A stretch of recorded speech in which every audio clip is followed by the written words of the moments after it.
Well, good afternoon, everybody. My name is Beverly Eicher, and I'm really excited to present this information because this is what I do for a living. And I've been inspired by Miriam Nelson, who first wrote Strong Women Stay Young. I studied with her. I have had lunch with her. She signed all her books for me. And the program has been very successful. I've been teaching this for several years, maybe like 20. And the, the the typical MO for my lectures is that I've set up a skeleton that includes the general information for osteoporosis, exercise, and nutrition, and anything else that I feel like mentioning. But I usually tidy it up and revise the lecture. But the thing is I have just I'm in my the beginning of my third week of a knee replacement. So I had some time out and I wasn't really working hard on my computer. I was doing exercises, if you know what I mean. So I'm here today to present you with information pertinent to changing your bone structure. And I'm very excited about it because I know it works. I know the program works. And I would like you to consider registering at the end of the program. I just want to make sure that the screen is open here. And I'm going to go to the next slide. So this is a picture of members of the osteo fitness class in Concord, Massachusetts, where we hold on the left, you'll see people standing around a food table. Every 2 months, I run a calcium cafe where members bring some food that's good for the bones. And they also bring a recipe so that everybody can benefit from it. And we set it up in a lovely buffet fashion here. And then we take it into another room where we have it set up like the Ritz-Carlton with tablecloths and floral arrangements. So it's quite an event. And everybody learns about nutrition for bones instead of reading lists of food and food lists and reading the internet. What food is good for bones? Let's eat it. Let's taste it. Let's talk about it and let's recreate it. So that's what that picture is all about. And they're all happy. Have you noticed? They love these calcium cafes. On the other side of the screen, this is just a sample of some of the exercises that we do. I do have a class in Lexington, and we do not do a lot of work with all of these balls. So this is a Concord group. It's a live class, and we take care of balance and we take care of holding positions for strengthening. And we, of course, are crazy about posture and of strengthening muscles in the upper spine to hold our posture erect. So that's that. This is Beverly Eicher. I'm going to let you read it if you want. You don't have to. It's just a lot about me and my long background. But I started out as a registered nurse up at McGill and specialized in neurological nursing, which meant spinal cord injuries and problems with muscles and bones. And so I've been working since the 60s on regenerating function in one way or another. This is another view. This is the other room where we go into. This is where we have our actual meal. We sit on balls, we sit on chairs, but everybody gets to know each other because we really try to keep the classes strict where nobody can talk or have any fun. That's try to really focus on the exercise, but as you know, the socialization is important. So we do have big times every 2 months with our cafes. And I talk about osteopenia and osteoporosis in the same breath. Osteopenia can lead into osteoporosis, and osteopenia can be corrected with exercise. The diagnosis, of course, is I'll take questions at the end, all right?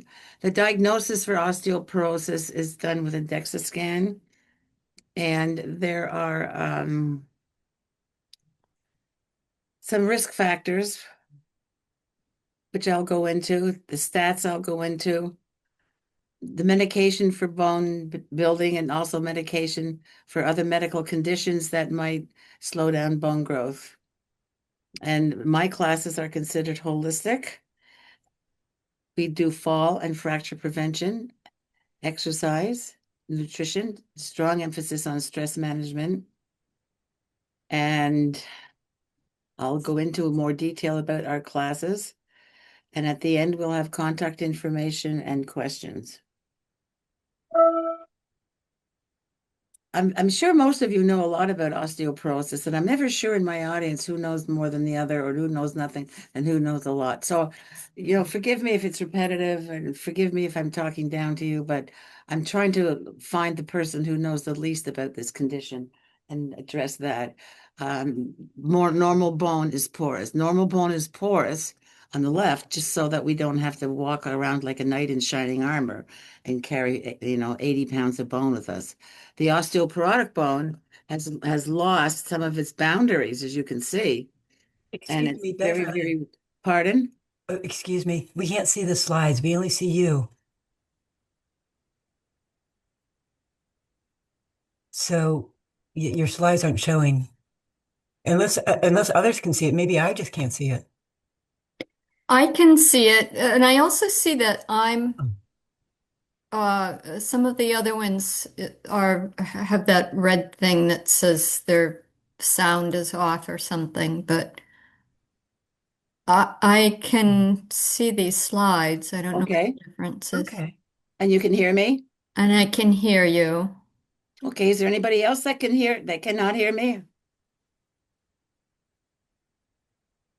Well, if you're seeing the slides, I'm going to continue. There must be some problem with your equipment, Sally. I don't know what to say. Okay, thank you.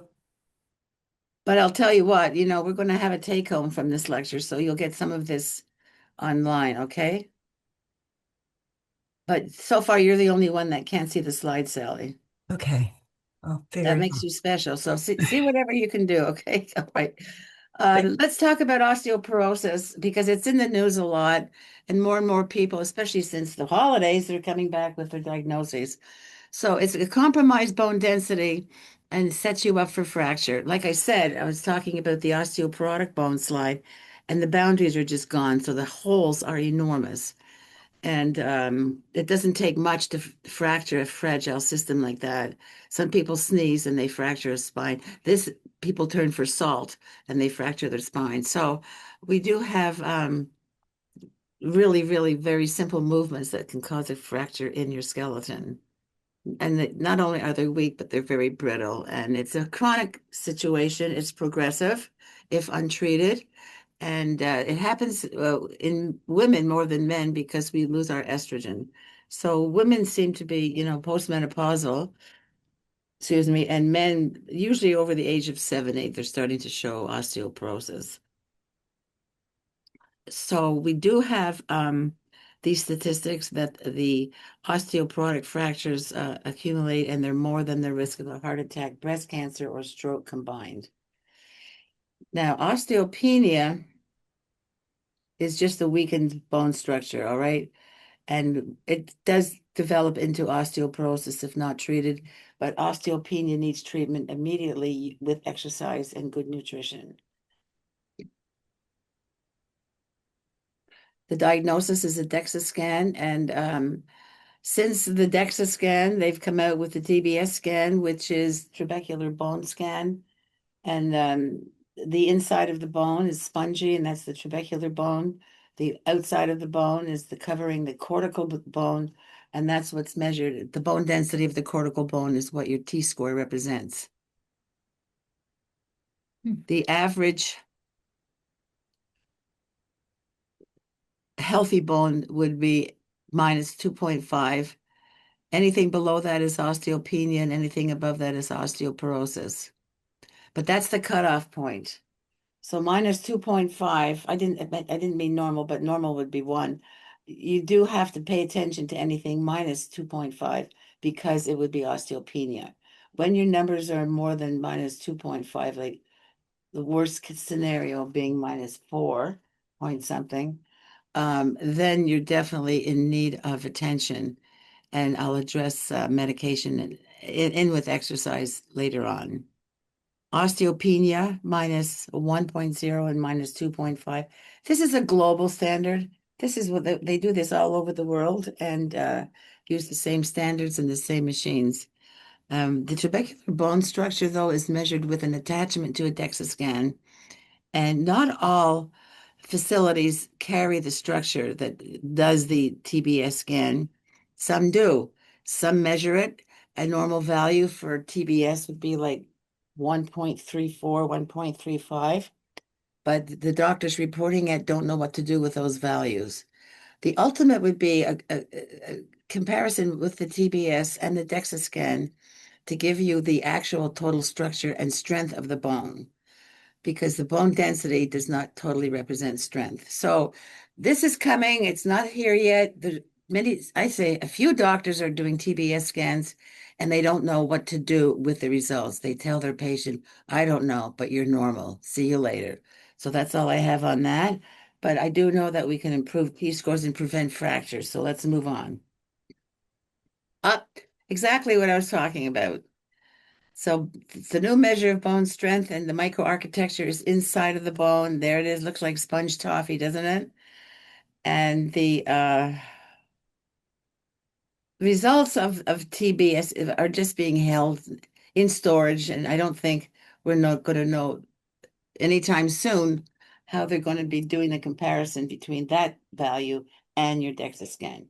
But stay with me because I try to be on top of this. Take a breath, please. I hope you have some water there. Beverly, it's nice to see you. Thank But I don't you. read Good to myself. be here. Um, we talked about risk. If you've had a fracture, unfortunately, you're in line to have a second and a third if you're over, postmenopause. If you have a low bone mineral density, this is a situation that's different from person to person. If you had a childhood bereft of sunshine and strengthening, if you spent most of your time inside, had very little calcium, I do have a lot of clients who have had a childhood spent guarding a relative. They've been indoors. There have been some, and their socioeconomic situation had them drinking Tang instead of milk. So I do have people who reach age 30 and they're not at normal bone. So if somebody comes to me with a very low bone, I don't mean they've lost a lot of normal bone, but maybe they never reached normal bone. So along with your registration with this program, you'll get a private 20-minute consult with me where we go over your actual values. A history of broken bones aren't normal. They'll look at that as a risk. Family history, it's not genetic, it's not in your genes, but what you might find is a family pattern would be, the nutrition, maybe not enough calcium, or maybe not enough activity, or not enough outside sunshine. Leading a sedentary life, it speaks for itself. There we have the childhood history of low activity, low calcium, and low sunlight. All of those will prevent you from achieving normal bone at age 30, which is standard. Age 30, we're supposed to have perfect bones, perfect everything. And the decline in bone mass starts at age 30. So what I'm saying is if you didn't start with a normal bone density at age 30, then you will definitely have a decline in your bone density quickly. Small and thin. Somehow the body weight adds a little stress to bones. But I see quite a few large people with osteoporosis and smoking and drinking excessively. The sodium intake, of course, takes away from bone growth. 2,300 milligrams a day, and it would be a scary level. 1,500 milligrams a day is ideal. But in our talk on nutrition, we talk about using wonderful herbs and spices so that we don't have to rely on sodium and salt. I think that it's important to know that you can use things like marjoram and sage and dill and get some calcium out of them as well. A lot of our herbs do have calcium, so why not flavor, get a little calcium, and say goodbye to some of your salt. Chronic stress is abound, and it seems to be abound, and it's an abound, you know what I'm saying? So I do know that we have techniques for reducing stress. They don't hold, you have to redo them. It's like hunger, you can satisfy it, but then you'll be hungry again. So there's not one meal that will last your whole lifetime. And there's not one stress management session that's going to last the lifetime. So when we get to the stress issues, we'll talk about redoing them as needed. Then we have conditions to look at. Somebody's interested in this. I hope you're on board, Janet. Do have the conditions and the medications that interfere with bone growth. All right. Conditions associated with low bone density. Hypoparathyroidism. Hypo or hyperparathyroidism. The thyroid and the glands around the thyroid can play havoc with bone growth. Type 1 diabetes. Too bad. Not impossible, but it'll just be more of a challenge. Early menopause means an early drop in your estrogen. That could be a problem. And rheumatoid arthritis, cancer, not so much the cancer, but the cancer drugs. Scoliosis, depending on the degree of lateral deviation that you'd have in your spine, could interfere with the absorption of nutrients into your spine and or absorbing the force from the muscle into the spine if the spine is laterally deviated. So looking at somebody from the back, their spine might take the shape of a letter S. So these are represented by this poor fellow holding up a big stone. It would be more of a challenge to build bone with these conditions. And somebody with those conditions automatically should be working with an excellent endocrinologist. The medications, any kind of a steroid, anticonvulsants, and the SSIR antidepressants and thyroid medication. So I don't know if that's enough, but I definitely want those as a take home, Anya. Thank you. The medication for osteoporosis, everybody loves this topic. They either love it because they hate it or they hate it and want to know if they can do it without the medication. I think people have self-informed to what the side effects are of these bone building drugs. But I wanted to remind you that there's a process called remodeling in the bone. And I might start with remodeling of your skin because people understand their face and face creams, and wrinkles and everything more than they understand bone. So you have skin that has a layer on the top that is removable. It's called exfoliation. Every 30 days is good because it takes off those dead cells. And what's underneath? But pores.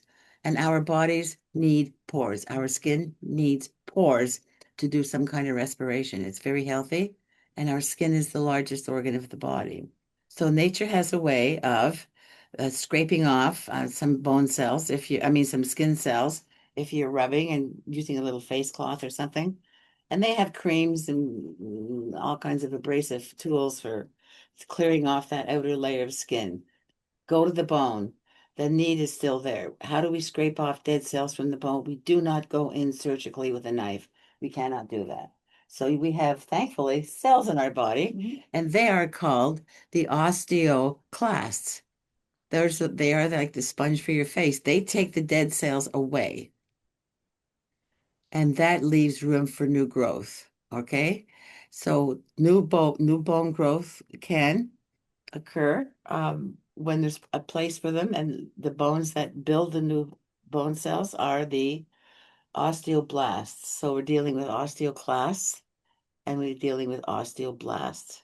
And the interchange between the two is constant in our bodies. We're building, we're taking away, it's like you're cooking and then you're taking garbage out, and you're creating meals and then you're taking garbage out. So this process goes on in the bone. It's called remodeling. And there's different there's different drugs that will help with the clearing away. And one of them is I'm going to go to the most popular one, the biphosphonates, Fosamax. Fosamax is one of the cleaners. It takes away the dead cells, but they don't really dispose of them. So there's a buildup, like the garbage is taken out of the house, but it's just put in the trash bin at the back. So you're going to have an accumulation of these dead bone cells. And that shows up as a nice little increase in your bone scan, but it's dead cells. So let's go back to your first introduction to Fosamax, how you looked at it on the internet. And the first side effect was arbitrary fractures of the femur and the jaw. You can't go to the dentist if you're on Fosamax. So what happens is the buildup of the old bone sets that bone at high risk for a fracture. So that's why you have to watch out for fractures of your femur, which is your thigh bone, And what happens is a lot of people stand up, the bone fractures, and then they fall. So people don't fall often enough and fracture. They fracture and then they fall. So I just use Fosamax as an example for that. But we do have some drugs on the market that stimulate new bone growth, and then that would be stimulating the osteoblasts, okay? And hormones. Well, hormones have a bad rap because estrogen was used back in the 60s and so on and so forth. But there was such a high rate of breast cancer, they have really eliminated hormones as a first go-to. Some doctors are still going to mix a few hormones with something else, make a little cocktail, but we're no longer going straight to estrogen as a go-to. Forteo and the synthetic parathyroid hormone and Timlos, those are drugs that supposedly and according to research do build bone, but they do have some side effects such as cancer of the bone. These drugs are also quite expensive in the thousands per month, so it's not one of the first go-tos. What happens if you're on a drug, whether it's an anti-resorptive or an anabolic, and the anti-absorptive are the ones that are building new bone, but are preventing taking away the old bone, and the anabolics are doing some new bone. You cannot be on them for the rest of your life. But since we have studies proving that bone can build with exercise and nutrition, and you can do that for the rest of your life. So I have to keep pointing out that there's no way you could sit around and take pills and build your bone up. Oh, my favorite, the neck of the femur. Poor thing. There's a fracture running right through it. Can you see that, Beverly? Yep. All right. Now, when we do certain exercises called the Christina, which is internal and external rotation of this very deep portion of the hip, we were strengthening that. And this is a part of the hip that doesn't get used very much because even though the hip joint is round, it has the possibility and the potential of walking forward and backward and east and west and taking huge circles out to the side. We don't do that. We pay Cirque du Soleil to watch people do that. But we have to do it ourselves because if you don't take the joints through their walks, what would happen if you never took your dog for a walk? You know, he would degenerate terribly. So that's why we have a lot of neck of the femur fractures, but a lot of hip fractures and a lot of lumbar spine fractures and not so many wrist fractures. But when we see wrist fractures, when I see a wrist fracture, I see them like with enormous bone densities, like minus zero point 0.4. So we'll get to everything in a minute, but I just wanted to show you some lovely, lovely explanations of our Christina exercise, which rotates. Can you see my pencil, Beverly? Um, I'm not sure what you mean. I'm touching the slide. Oh, no, I can't see any Okay, point. well, why don't you just look at that huge joint with the red, little redness Yeah, around the that's center. visible. Yeah. Okay, that goes around and around in circles, and that's what we do when we do the Christina. Okay, there's some very, very bad statistics here. 50% of people who fall and fracture will need assistance for the rest of their lives. They never can come off a cane or a walker. 25% will end up in a nursing home forever, and 25% will die. This is a fall and a fracture. If you fall and fracture, you have to be operated on right away. They don't have time to do a good medical workup to watch out for any kind of markers that would indicate a blood clot or anything. So, and when you fall and fracture and get emergency surgery, there's a very high risk of 25% of mortality. And the rate of fall and fracture is increasing. And it says here that walking can result in a hip fracture. That's because if the person has been on, say, Fosamax or another biphosphonate, then the bone has weakened and it fractures while they're walking. And the sad thing about an osteoporotic fracture is that it's painless. What you'll notice if the vertebrae are fracturing is that your posture will start leaning forward and then more forward and then more forward until you have to have a cane to stand up. Fall prevention. Isn't that the best way to prevent a fracture? Prevent a fall. Okay, so we have a whole lot of ways to prevent a fall, and we have to deal with all the team members. The team members of balance are just like tremendous, and that's why you have to have a very good program with a well-educated instructor or instructors, because it involves a whole body. So we have the eye that has to be functioning right, the inner ear, your joints and your muscles have to be in good shape. Your footwear has to include heel enclosure with steady lacing, steady soles, home safety, which means no clutter, which means good lighting, good support in the shower, on the staircase, which means you have to drink your 6 to 8 glasses of water a day for hydration, unless your doctor has indicated otherwise. The 5 for focus on this slide is check your surroundings before you walk out or in or anywhere. Try to just stand there and evaluate the risk. Are there things on the floor? Are there animals? Are there balls? Are there toys? Are you outside? There's twigs. Are there rocks? Is it an uneven terrain? Please study your trail before you march out. And especially if you go into some place and it's daylight and you come out, it's evening, you're at high risk for fall. So make sure if you're going anywhere, look at it. Oh, there's stairs. Oh, there's a railing. There's no railing. Okay. So that's called 5 for focus. It's 5 seconds to focus on your trail. And the other thing that we need to prevent falls is balance, excellent balance, which we work on every day, agility and coordination, and proprioception, which is the understanding how to move your body in space when you can't see, where to put your feet if you can't see, how to walk out the door if there's no light, how to find the doorway. So we do those drills in class. And did I say strengthening? How? We strengthen in this class in the way that is necessary to build bone, and that is progressively, meaning we keep on doing it and we don't take breaks. We don't, and that play on words, I don't want to say that again. We don't take lapses of no classes. We don't take um, absences lightly. We don't really encourage anybody to sign up for some kind of a portion of a program that's just not going to get you anywhere. So our programs are intense. They're twice a week with the third video that you could do on your own.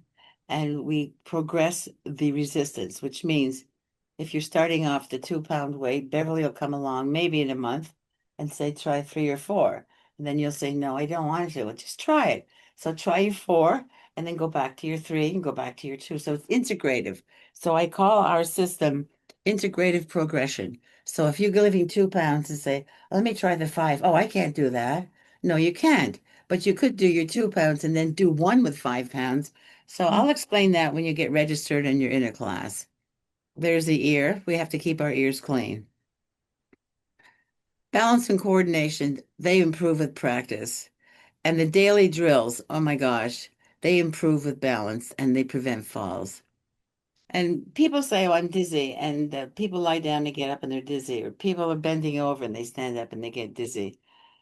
Dizziness is not normal. I seem to go to blood pressure changes, and some people are on medication that causes dizziness. Speak with your doctor about that. If you're on low blood pressure because of blood pressure medication, definitely change that. Dehydration can cause dizziness. And if you know anybody who's had an overdose of alcohol or narcotics could fall over and be dizzy. Anxiety with our distraction, our mind is somewhere else. And we're not focusing on where we're walking, or we're not doing the 5 for focus, or we're not looking at stairs when we're going down. If we're not focused on the walk, that anxiety has taken over our brain, then there's a risk for fall. Colds and sinuses, because they block your upper airways and your nose and your ears, they can cause dizziness, but also the medication for those conditions. Here's proprioception. I think I've mentioned that enough. It declines with age, so we develop it in class. And I don't want to go into a whole lot of that because we do it in class so well. This is something that most people don't do and they don't believe in it. And I'm telling you, believe in it because it works. It's called walking backwards or retro walking. And I started talking about this a year ago when I saw some research done on it. And people think, oh, Bev's crazy, just forget that. So they never did it. And I try to teach it in class, but then it's had a comeback. And every time I mention something, it appears in the New York Times about 3 weeks later. So we do teach retro walking in class. It is the best. It is the best. And it develops balance and brain use and strengthens muscles and helps with the pain of hip, knees, and ankles. That's all I'm going to say. Come to class and experience it. There's also brain rewards from walking backwards. I have to say, um, in the Lexington class, which has quite a few members on the floor, we don't do a lot of the walking backwards. We may do 2 or 3 steps. We've just started a new session, so if you're new, be patient. I'll be introducing the backwards walking after Terry finishes introducing the rudimentary exercises. But we will be doing backwards walking with maybe 3 steps, and that's safe. But in the Concord class, I have a huge room, and we have more room for walking backwards. But once you learn a few steps, you're ready to do it at home, as long as you have a wall or a counter. Up, there we are. So I just want you to know that everybody basically has the same skeleton, unless you've had a congenital deformity. But this is a skeleton that's in alignment. And as you can see, um, the hips are level, the right and the left hip are level. The insertion of that long femur bone, the thigh bone, inserts evenly on the left and the right side. And let's go to the skeleton on the left. He has a very slight curve forward in his neck, right? Then you come down and there's a chest curve that goes outward to the right. And lo and behold, we come back to the lumbar spine right around his elbow. And we're finding another curve that equals the neck curve. So these are normal curves. And what happens when we sit for a long time, we lean forward and we press out our lumbar spine flatly. Now, sometimes I make up words, and I think that's one of them, but I think you know what I mean. If you're slouching forward, you're going to create a flat back, and that has to be curved to be normal. So when we cross our legs or cross our arms, we're drawing our posture into a very unhealthy forward lean. Next, up, our little friends. The osteoclasts, the osteoclasts are cleaning. Can you see what they're doing? They're blue. And the little olives down on the second slide, they are building new bone. Those are new bone cells. So, I don't know. I think I've said enough about this. It's nice to read something and say, oh, I already know this. But the key word now that you're going to take from this slide is the word stress. Stress comes from the field of engineering when they were building bridges, all right? Very positive.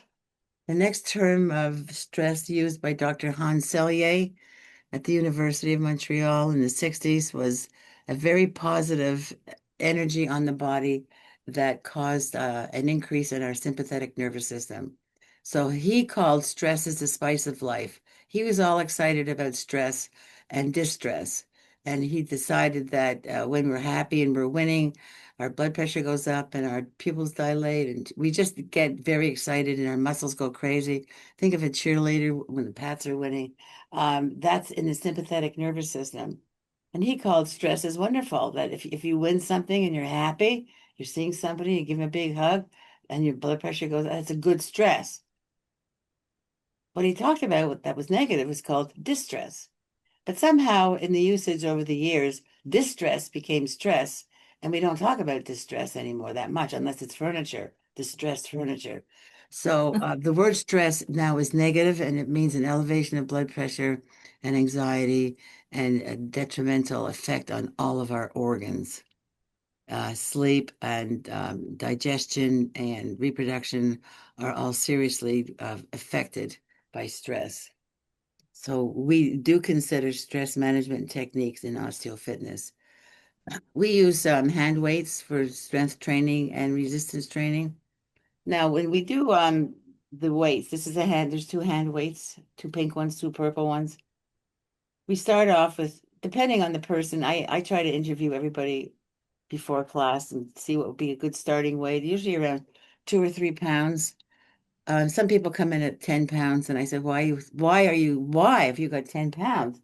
Well, I'm using them at home. Well, it turns out they're doing like a bicep curl, and the biceps can handle anything because we use it when we lift things out of our trunk or we're lifting pots to the stove. But we do a lot of exercise for the spine involving overhead and different maneuvers through the rotator cuff. So therefore, 10 pounds would kill you. So I do never, ever recommend a heavy weight to start with.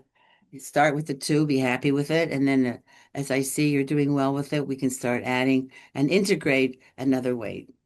10 pounds would be the maximum. That's the purple one at the bottom. The study that they did at Tufts at the Jewish Rehabilitation Center in Jamaica Plain, where they got all the results of improved T-score with strengthening only.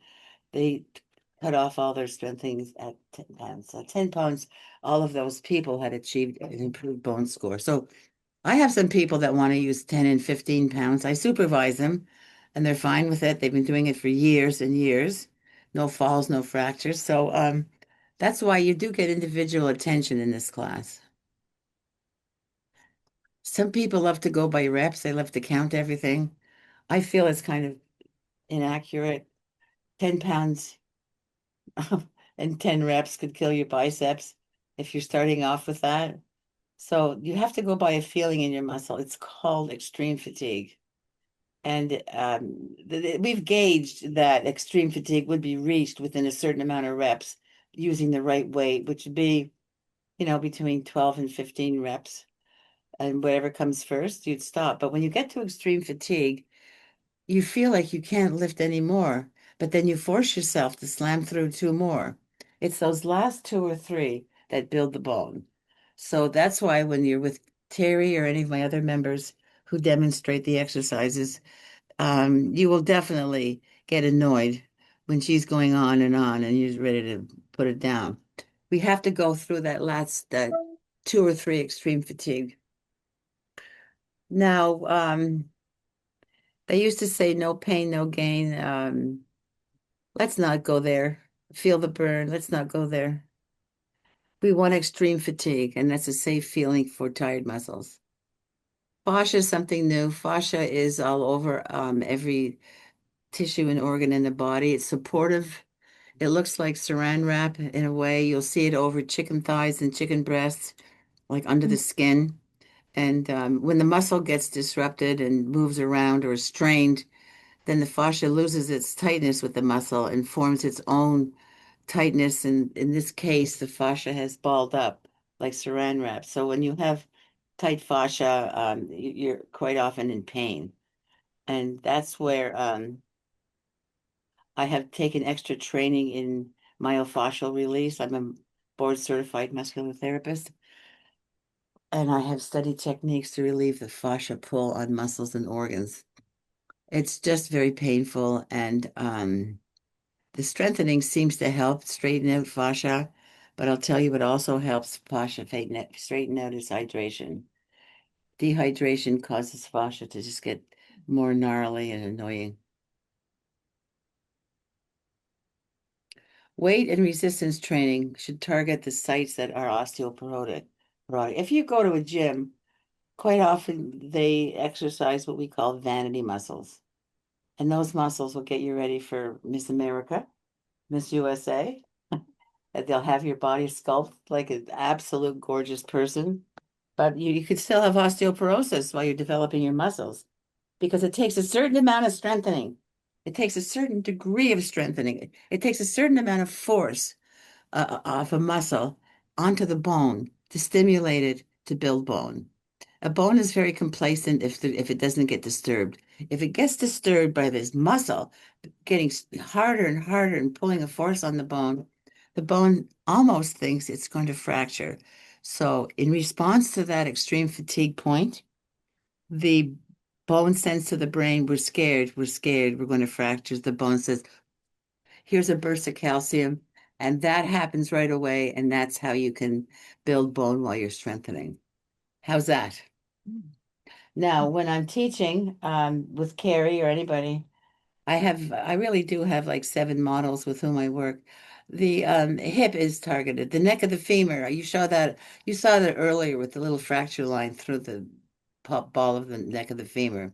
Total spine is from your head to your tailbone. Lumbar spine is your lower back, and the wrist, they call it the forearm in the study. It's really the wrist.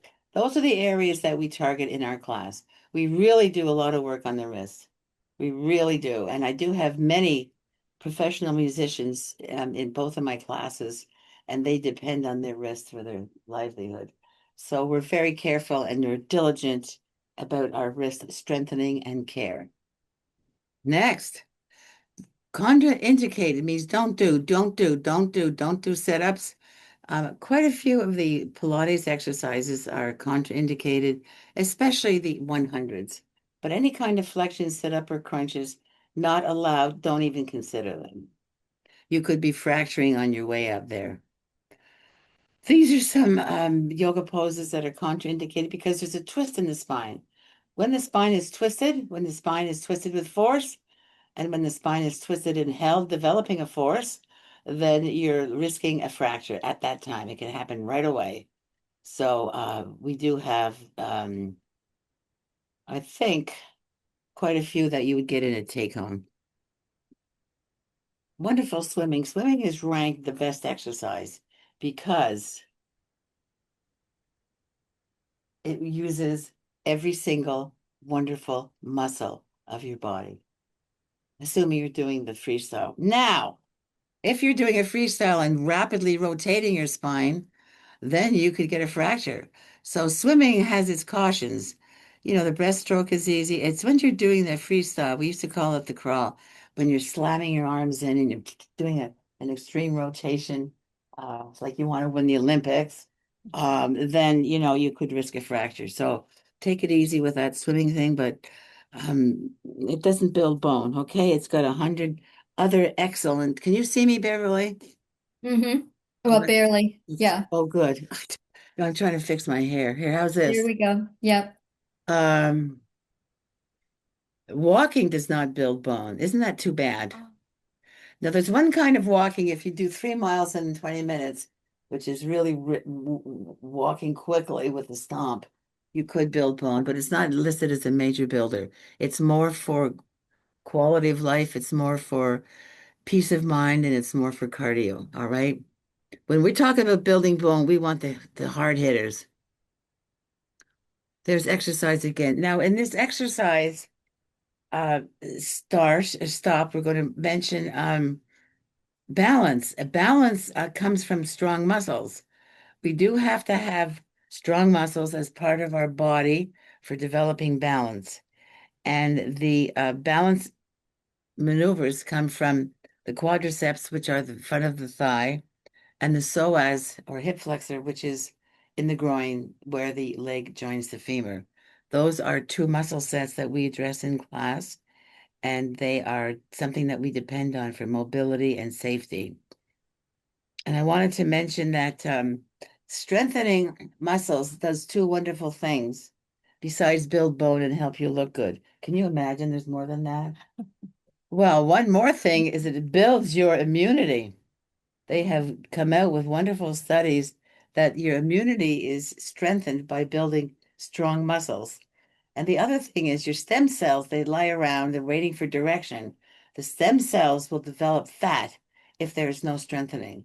The stem cells will develop bone if you strengthen. So get those muscles going, get them strong to build bone, to prevent you from falling down, and to develop your immune system and to strengthen your bone, your stem cells.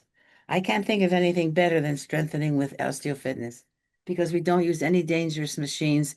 The only thing we use is a ball. How's that? We use hand weights and a ball, and after 3 classes, you can put a leg cuff on.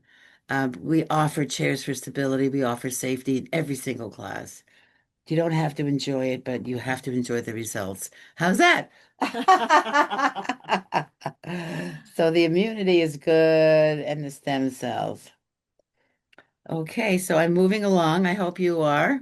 Oh, here's the fun part. Remember I mentioned calcium cafes and how much fun we had creating nutritious meals and snacks. People work very hard for this calcium cafe. Unfortunately, unfortunately, the town of Lexington will not allow it. So when I have them in Concord, I do invite the people from Lexington so you could join us, but you would just have to give us ample notice. As far as nutrition goes, we need 1,200 milligrams of calcium per day. Let's read the slide. Because they've come back with the reminder that this type of milligrams, this amount by supplement could cause a cardiac event. We are limiting supplemental calcium to 300 milligrams. That means 900 from food. And that means writing down, and that means going shopping, using our shopping list, and snacking throughout the day, having additional calcium at each meal to build up your bone because we don't want supplements from calcium. All right. Here's a cheap example. These are cheap because there's so many people who are lactose intolerant, but this is what my guidelines give me. Milk, yogurt, and cheese. We also have cheese that are lactose free, so don't be nervous if you can't eat cheese. There are some cheeses you can't eat. And there's non-dairies like salmon, colored greens. Soy milk is on the low list. Beans, nuts, seeds, molasses, watercress, and prunes. So I can't tell you how important it is to consider prunes. They've become very alive in the nutritional press lately. And basically, 6 provides 110 milligrams of magnesium of calcium, along with fiber, along with iron. Isn't that wonderful? 6. And don't eat them all at once if you don't want to. Some people take scissors and cut them up and put them in the yogurt. Some people will combine a little snack dish with some prunes and some walnuts. So, you can dress up the prunes. Nobody's dipped them in chocolate yet, but I'm sure somebody will. Oh, let's go with the next partner in our nutritional team. This is vitamin D3. We want 800 to 1,000 international units per day. And the first time I started teaching, and I had listed these nutrients, and I said to the class, just as a test and a reminder, how much vitamin D3 do we need a day? And one lady said 800 IUDs. Well, we just imagine IUDs, 800 of them. Well, everybody, they laughed, but you know what? They never forgot that they need 800 international units of vitamin D per day. You may take a supplement for them, okay? They're hard to get. A lot of egg yolk, fortified orange juice, fatty fish, salmon, and mackerel, of course, and not the sunlight in New England. I'm sorry. However, coming to that special word fortified, if you are ingesting our fortified foods, according to my nutritionist at Emerson Hospital, anything that's fortified is considered a food. It's not considered a supplement. Okay? So your fortified orange juice would be considered food, whatever calcium is in that. Next, vitamin K, KKK. We used to talk about K1 and we no longer do. K1 was considered the best partner for calcium, and it was plants. And now it's considering K2 as the best K partner for calcium. And it's a very small amount. It's like 1 to 300 micrograms per day. And you can get vitamin K2 in animal protein. See where K1 is listing the collard greens and avocado and Brussels sprouts. Those are excellent actually for calcium, but we're not using those any longer as the best source for K1. We want K2, and it is down at the bottom, animal protein. And the best part is anything fermented. Anything fermented is good. It gives you probiotics, which strengthens your immune system and helps with your digestion. But we also have fermented cheeses, and we also have miso, and we have sauerkraut, and we have other Asian things that are probiotic. And I think anything pickled, if you could drink pickle juice, that would be helpful. Pickles are very, very popular now in the world of probiotics and vitamin K2. So pickles and prunes. How's that? No? Oh, okay. It's just isn't that alliteration? Pickles and prunes. Turmeric. A lot of people know about turmeric. A lot of people don't. It's an anti-inflammatory. It's an herb from India, and they feel it helps prevent some bone loss. It doesn't build bone, but it's a very healthy herb to add to your diet. It makes everything yellow, especially mustard, but it also is a little flavorful. They put it in curries, and curcumin is an active ingredient of turmeric. And the best turmeric has black pepper into it. So you can buy that as a root vegetable, or you can buy the powder, or you can buy the supplements. But it also is a very strong anti-inflammatory.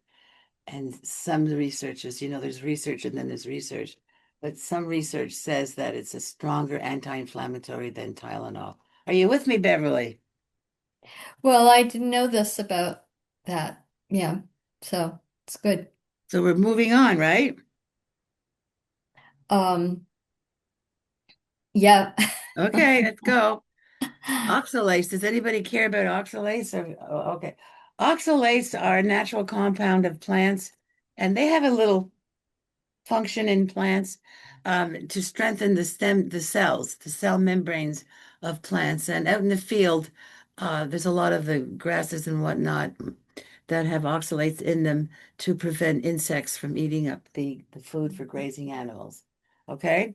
But oxalates, they come into battle with calcium sometimes, and they have this death grip on calcium sometimes when the calcium is being ingested with a meal. And the oxalates are found in certain dark greens and some nuts. Now, I don't get over concerned with oxalates because not everybody is ultra sensitive to them, but there are people with kidney problems and diseases that have to be very, very careful of ingesting oxalates.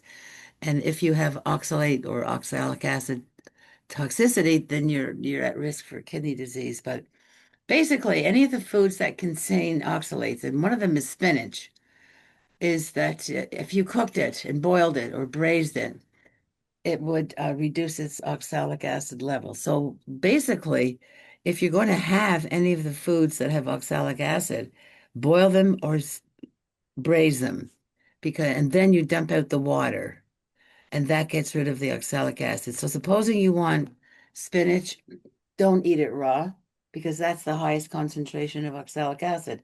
Take your raw spinach, cook it, not frying, not sauteing. Cook it in water, and then dump the water. And it takes like a second, and then you're getting rid of some of the oxalic acid, and then maybe add a little more spinach. So that's what they're saying is cook, heat with water, braise, boil any food with oxalic acid, and then just add a little more calcium. If you have some other source of calcium that's not containing oxalic acid, then have a little more of that. Would that be ice cream? Possibly. Yes. Okay. Or yogurt, frozen yogurt. So that's what they're saying in the world of oxalic acid. And if you have a particular concern, leave it for your consult with me. Here they are. These are the foods that are high. There's the foods that are low. But I just don't want you to learn all this if it doesn't pertain to you. And like I say, we can go over some of this in your private consult with me. After you've registered, email me for an appointment. Stress. Everybody's talking about stress, but in this case, we're talking about it because it has a negative impact on bone growth, and it does not help any of the interventions that you're taking to build bone. And it's because stress creates cortisol. Now, Dr. Merle LaBeouf is a leading specialist in osteoporosis. She has emailed, she knows about my program and she refers her patients to it. And she has emailed me a couple of times saying, Beverly, increased cortisol is associated with low bone density. That means if you have a chronic stressor, it doesn't go away. It's not like your house is on fire. That's a real stressor. Everything will explode and you'll run from the tiger or your house run from a burning house. Then your stress level returns to normal. But if it doesn't, you stay up night after night trying to figure out where you're going to live, trying to figure out what about everything you've lost, or you're trying to figure out your old age income, and you're trying to figure out how to take care of a child.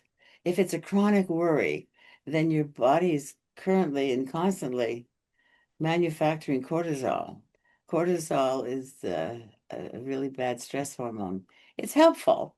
It'll help you get out of the house if your house is on fire. It's a bit of an energizer, but it cannot be healthy when it's chronic, all right? So, that's what Dr. LaBeouf says. Tell everybody that they'll have low bone density. So that means it's time to get rid of cortisol, and it won't go away and stay away, but we have to have an attack on cortisol that will work. We can do exercise. Look at that. Exercise is number one. Exercise reduces stress. We know that.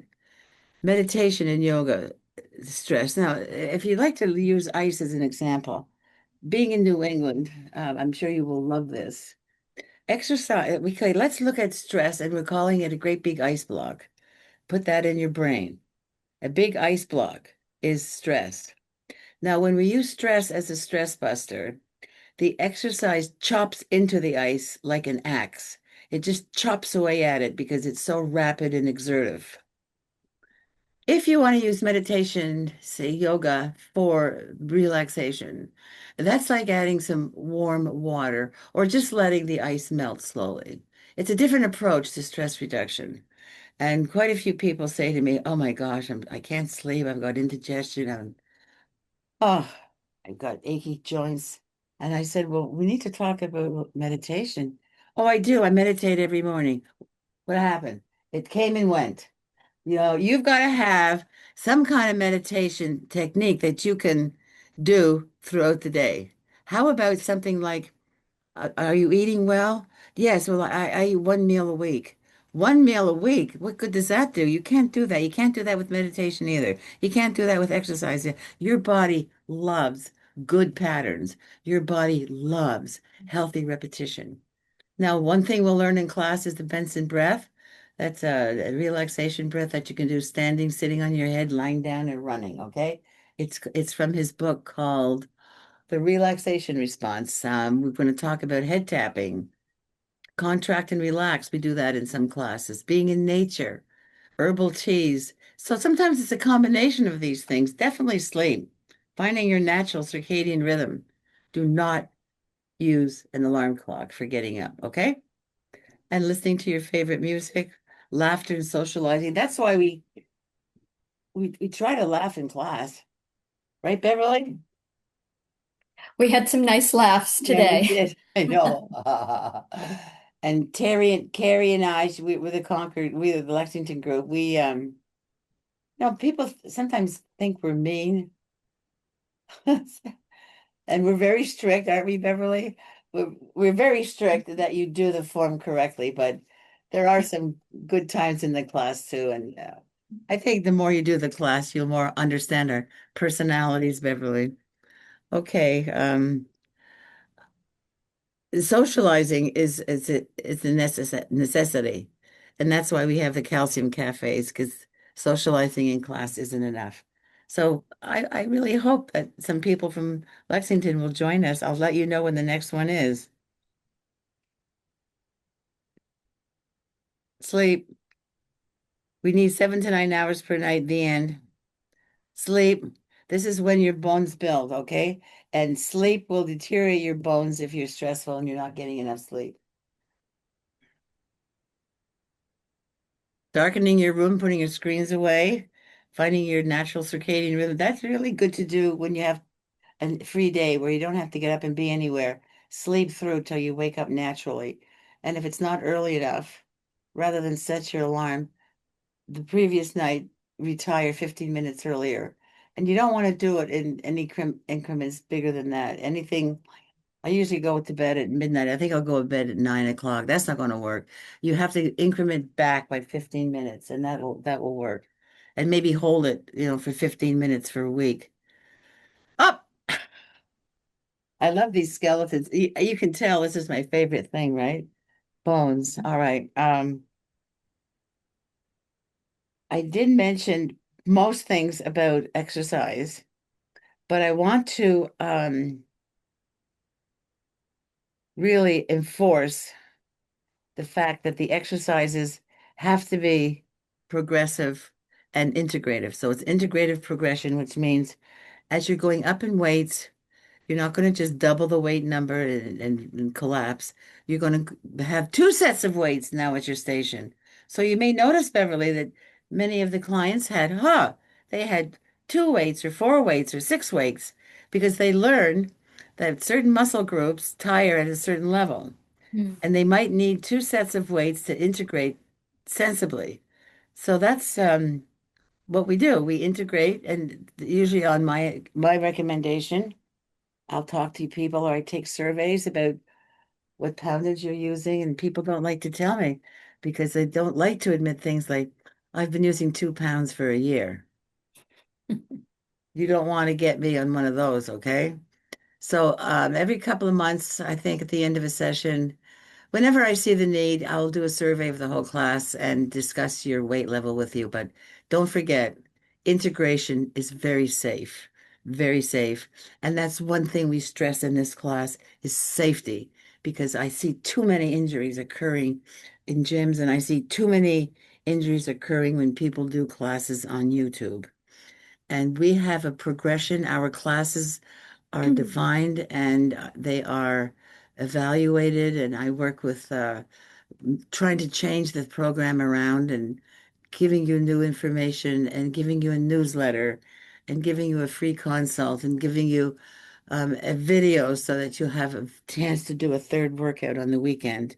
This is a very, very um, dedicated program for your personal bone growth.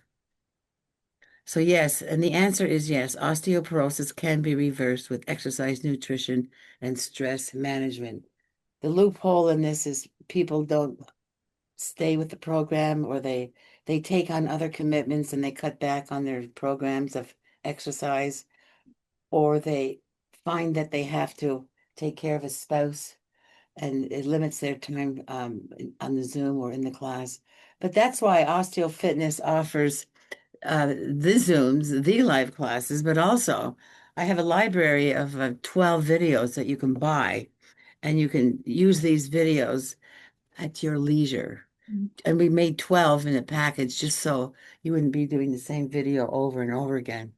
And I have different models, and every model has a different specialty. So you want to find by looking at different videos. Yes, it'll be a different experience, but it will still be, we never get away from the core of building bone, no matter how we dress it up with this, that, or the other movement or adornment with a pose. The nugget of this class is building bone. And I think I've mentioned these things that are all over the screen. The Osteo Fitness is the name of my program. It's fall prevention, posture and balance, stress management, the bi-month. Well, the newsletter has been moved to monthly because people found it quite hard to keep up with. This is where if there's any new research or a new recipe, or sometimes we feature a member that's done outstanding work, that'll come out in the newsletter. And the strength and resistance training, strength training is working with your body weight. Weight training, it's also called weight training. If you're doing a squat, which we did today, or you're doing a lunge, you're using your body weight.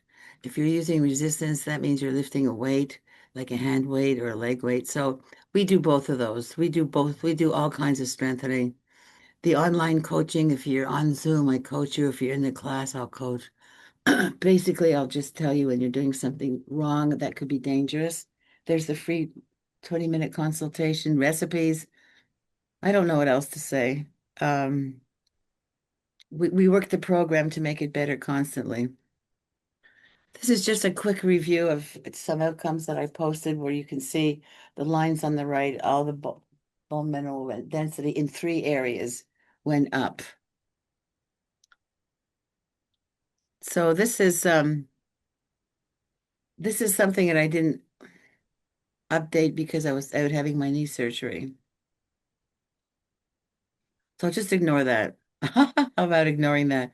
But go to the left. You'll see two members, and you'll see the skeleton in the back. His name is Bon Jovi. He is my model in Concord. Unfortunately, we don't have space in Lexington for all these charts and skeletons and whatnot. But the classes are excellent, and no matter where you sign up. So if you want to sign up even today, you could contact. Actually, you're going to get a link.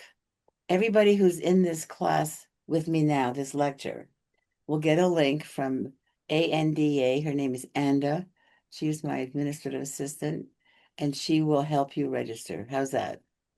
And she has your email because you registered with an email. So please consider registering. You can start anytime. If you've missed a couple of classes, then you know you'll get a video to make them up. I guess it's time for me to take some questions. Do we have any questions? Really, I have a question. You had talked about cortisol and the dangers and impact it has on bone density. Is that something that's ever measured by doctors in our annual physicals, or is that Never, no. okay? They'll look at markers like your blood pressure and but it's a blood test. You just have to request it. Okay, thank you. But you can control it too. The white coat syndrome with breathing exercises. Yes, you had made a number of recommendations on how to manage the stress. That's right. But as far as cortisol goes, it's a killer. It really is. It kills organs. So I don't know when the best time is though to get a cortisol shot, when you're relaxed and feeling good, or when you're hyper and mad at traffic, run in and stick your arm out. Uh, Speak with your doctor about it. But don't forget there's markers that will let you know when your cortisol's up. Okay. You don't have to depend on the blood test. Question here? I have a question. What I want to know is if one really doesn't want to do the medication route, will it be good enough to just do your class and get enough that it might turn things around or get you from osteoporosis to osteopenia? Yes, because that's why the program exists. That's what I Because this thought. is a I wanted holistic to make sure. program, Okay. au contraire to medications. However, I have to emphasize, you have to be diligent. You have to go up. Right. You have to constantly increase the weight. Got it. You have to constantly say, I hate you, Beverly and Carrie, because I want to go home now. You have to say, do I have to do two more? And we say, yes. They'll say you have to go through that. You have to go through the measuring of your food to get an idea of what 900 milligrams is. So the emphasis on the positive results is, yes, if you follow the program 100%. The other thing is, people who don't want the meds have gone to their doctors and said, I understand, doctor. I understand what my bone results are. However, I would like to try this program for 1 year because it does have outcomes. And doctor, after a year, we'll look at my bone scan and we'll decide whether medication is in order. All right. So you don't tell your doctor no flatly. That's rude. You don't slam the desk and walk out. That's rude. You work with your doctor and say, I believe in this program and it does have positive results. And I want to give it my best for 1 year. At the end of the year, if nothing's happened, who knows? You could have had, a problem with your spouse or whatever, or a family member, then we would consider. But if you do take the medication, this is very important to everybody. They have come a long way with bone health medication. And as I mentioned, all those osteoporotic sites earlier, the spine, the hip, the lumbar spine, the neck of the femur, and the wrist, they have found that certain drugs are better at building bone in these specific sites. So you have to have a well-educated endocrinologist that understands your thyroid, your kidneys, and everything else that's contributing to bone loss or not, and will understand the bone drugs because most people are I'm sorry, doctors are not educated to the fullest extent in osteoporosis, exercise, and or nutrition and or the medications. So you need to find an endocrinologist who understands what drugs, if you agree to take the drugs, and if you agree to take the drugs and keep up the strengthening, then you're probably pretty safe, okay? But you have to trust the endocrinologist to know what drugs will affect your site, because usually one site is worse than another. And if you need some recommendation for endocrinologists who are well educated, contact me. And the Bone Health Organization and Osteoporosis Foundation, they're the first ones to admit that the doctors are not getting full education about osteoporosis, that they have to take extra education to get that. And so they're usually wrapped up in their own specialty. So, we can't blame them. But it's the fact that's the fact, and you're most important. So let's go to the next slide, see what it is. Peace. Huh.